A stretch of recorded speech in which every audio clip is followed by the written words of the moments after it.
Hey folks, VM Explorer here, and I wanted to give you a little bit of a preview of my new home lab I'm working on. Which we're looking at here right now is the Rosewill Rise glow case. As you can see, it's a pretty tall case. Not too bad. I'm not necessarily thrilled about having blue spinning LED fans in it, but on the top it has a decent control panel here. As you can see on the right in the blue circle is the power button, followed by the reset. A couple audio, bunch of USB, some older ones, but right here is a nice switch. So what it allows me to do is I can actually, if I don't like the fans, I can actually turn them off. Now what you're seeing is the blue from the ones inside, or if I want them even brighter, I can really make them bright. So either way, I can completely dim them, turn them off, or I can actually just leave them at normal. I'm just going to leave them at normal. No big deal. It does have a side panel that you can see in and actually see everything that's going on in there. And what I've got is a dual processor Xeon flying in there right now.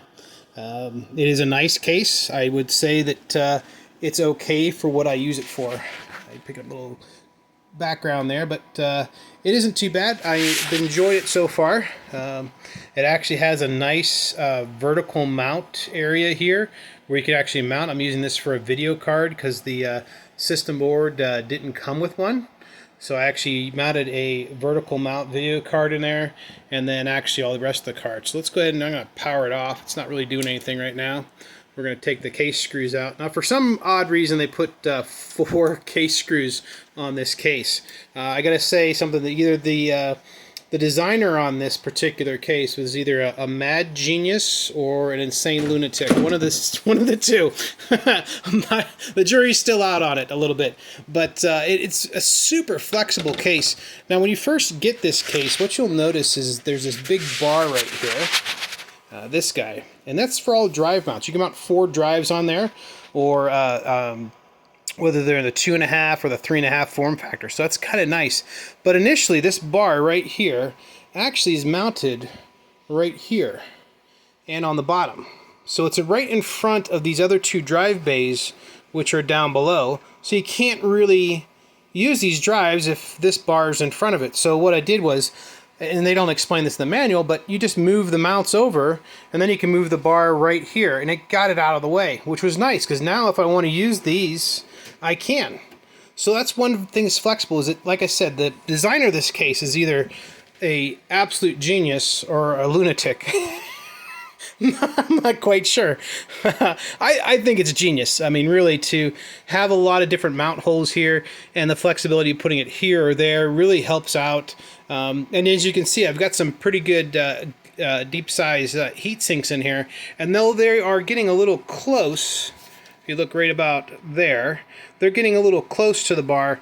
They're not quite touching it. No, yeah, there's a lot of cables, and it's kind of messy and everything in there right now, and that's okay. This is just a preview.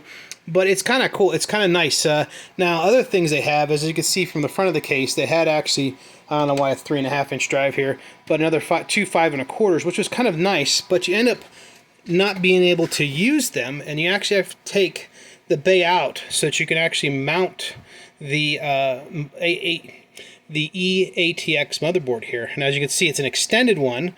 There's the 3rd hole right here, right? It's actually extended. Here's the 4th hole. Okay, so you can't really get drives in here, and frankly, I really don't use floppy disks or CD-ROMs anymore. It's pretty much all ISOs. If I really need it, then I'll put use an ISO or something like that, or I'll plug in a USB drive. But not a bad case. Good design. I like the flexibility. I can put all different types of motherboards in it, and I can do big motherboards, small motherboards, whatever I want. I've got a lot of flexibilities. 4 drives on the bar plus 2 is 6, and oh, by the way, there's 2 hidden drives on the back side. So if we flip around here, you'll see what I'm talking about. Let's take off the other side of the case. There's the lower one. Sorry about the focus. There goes the upper one. Now, for some reason, like I said over there, they put 4 screws in the back of this case. I'm sure if you really wanted to, you could screw it down pretty tight, but here it comes. And there's the back of the case.